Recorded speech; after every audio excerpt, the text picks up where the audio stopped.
I'm going to read from part 15 from the Memoir to 40, the autobiography of David Smith.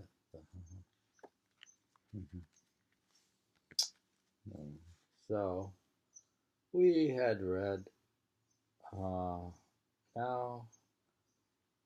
uh, we had read about Maria. Maria worked at a law firm specializing in copyrights and trademarks. Her friend Deborah also worked at the law firm. Her job was stressful and partly part of her stress when she was stressed when I met her.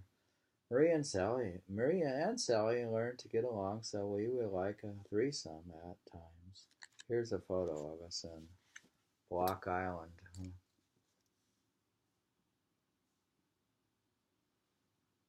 We went to Block Island on vacation. When I wasn't out with Maria, I would go out with Sally and her friend Alice Albert. Here's Alice Albert. Alice Albert is like a blonde Jewish girl. I always wondered, how do you get a blonde Jewish girl? She had blonde hair with green eyes and dimples. She later was in a photo at Food Network magazine. She states that she started her career at Vanity Fair. Fashion and art was very important to Sally and Alice. The apartment I had was on 10th Street at 361 East 10th Street, apartment number 1, while Maria lived at 129 West 87th Street in a studio apartment. It had one wall of brick, as in the picture. Maria wit wore her with a bow tie. Here's Maria with like this bow tie on, as a dressed for a law firm, in front of the brick wall of her apartment, dressed up as associate at the law firm. She liked art and poetry. She had a Suzanne Prince on the wall. She liked Bob Dylan songs. Talking about Maria. His songs remind me of her. I also like Bob Dylan songs. Back on 10th Street, I would walk home from the train on 8th Street or St. Mark's Place, past Gem Spa Newsstand. 6th Street in the East Village was lined with Indian restaurants. I enjoyed eating there. We also enjoyed places like Veselka. As I walked in the apartment, at the doorway, there was a Puerto Rican girl standing there, guard at the door, part of the drug dealing. As we had apartment number 1, we were the first apartment on the left, on the ground floor, as we walked in. So we saw all the local action. The Puerto Rican girl would make jokes with me as she saw me in the suit that she would make jokes that she wanted to play tennis with me, seeing that I was a wasp. It was comical. My relationship became more serious with Maria. Soon I was going out with her to the beach house in Breezy Point. They had a house near the bayside, near the end of the peninsula. Maria liked walking on the bayside just because of the sunsets. It was like a bungalow house. Breezy Point was full of firemen and Irish and Italians, etc. We used to ride our bikes to Fort Tilden. Fort Tilden had fortifications with old gun batteries. It seems strange that at one time they were worried the Germans might invade New York in World War II. Here's the gun battery in Fort Tilden. We used to ride our bikes out there and go to the beach. It was kind of like an isolated beach. Who am I talking to? The press. On Sundays, we went for dinner at Maria's parents' house on Avenue J in Brooklyn, just off Ocean Parkway. Marie's father, Peter Danzelo, died August 4, 2008. Her brother, Helene, died March 2009. Her sister, Lainey, used to come to dinner and to the beach, as well as her boyfriend, Richard Schroeder. Maria A. Danslow was Italian, like her father and mother.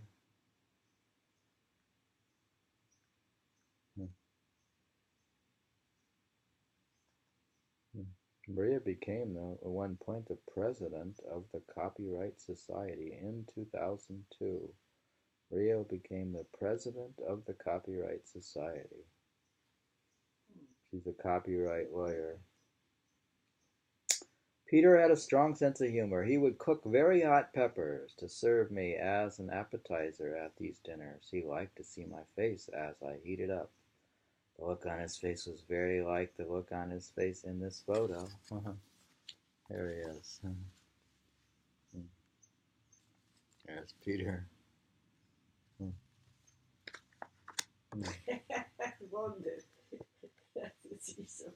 I enjoyed the home Italian cooking, and the food was very good. Maria's grandmother lived in a large house on the other side of Ocean Parkway.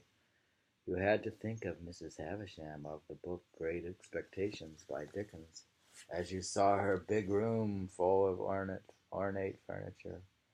On the mother's side, the family had a paper box factory in Brooklyn called the Scandori Paper Box Manufacturing Company that had done well in the past, so they had inherited money from a past time period.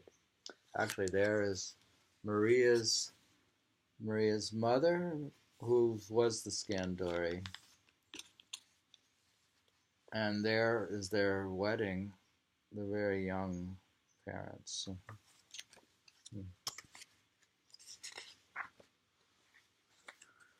Next door to the beach house in Breezy Point lived Maria's uncle, William Genoese. On February 16, 1988, the Wall Street Journal wrote him up as being still cagey. Here he is. Genoese, still cagey. He's still cagey. He was cagey. You know what the word cagey means? Oh, he's aggressive or kind of. And there's a whole story about this thing. But anyways, he's the head of the International Teamsters Union. Well, actually, that's not him. He is Secretary Treasurer of Local 732 in Queens. He's a Teamsters Union guy. But it's a long story. But I used to joke that I was married to the mob because Maria's Italian family. That was Maria's Italian family. Maria and her parents apparently knew the people in the mob, related money, and fortunately disparaged their lifestyle. They were proud that they did not have all the money these people had. Maria said as a child she had to take cash deposits to the bank. Maria's parents were proud that their children had clean, honest, respectable careers, with both Maria and Lainey going to law school. So basically, they weren't in the mob there, but they're the family around, and they knew the people. They believed that crime did not pay, so only listened to the gossip from a distance. But next door was Maria's uncle William Genoese's wife, son, and daughter, Perrette. The Anslow Beach House was a simple run bungalow, while the Genoese house was a brand new, modern, with all white, complete with hot tub, and all the children drove new Porsches. So Genoese was extremely cocky and talked rough and tumble all the time. The Time 1994 Times article reveals that he did have mob connections. Get to know the people. He used to say if I had a problem with anybody, he was going to break them. He could easily just break them. That I had all the protection I could need. If anybody gave me any trouble, he would take care of it. I didn't know what to make of this, dear. But anyways, I did enjoy the hot tub and stuff, but I was a little put off by the Porsches and all this stuff. Maria didn't like it either. She was not that type. Maria was a poet.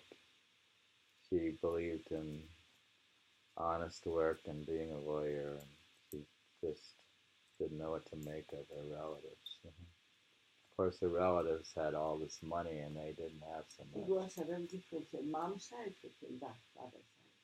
That's a good question, Genoese. Must be the mom's side. That's a good question. I never quite understood if he that. looks alike with like the father, then we are the brothers. If he looks like They were very. It's very materialistic in a way. I mean, they talk about money all the time. They must have thought, didn't know what to make of me other than.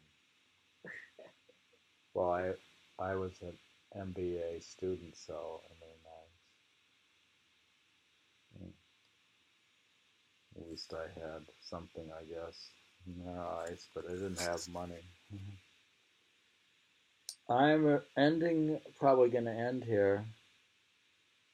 Uh, well, we say Maria's mother talked about Don Rinkles a lot and apparently knew him. Also, the Sinatra family came to our wedding. Maria talked about these people a lot as if she was a society girl.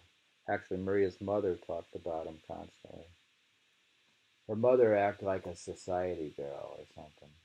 Like, oh, I know the Sinatras. I know these people. I know Don Rinkles. Don Rinkles had a club out there and stuff. They used to go probably. The grandmother probably knew everybody. So the Sinatras, not Frank Sinatra, but the Sinatra family came to my wedding, and they gave us $500, which is a lot back then.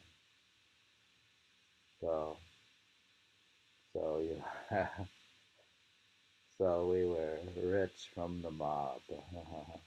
I'm going to end this with part 15 with my connections with the Italian Empire in Breezy Point.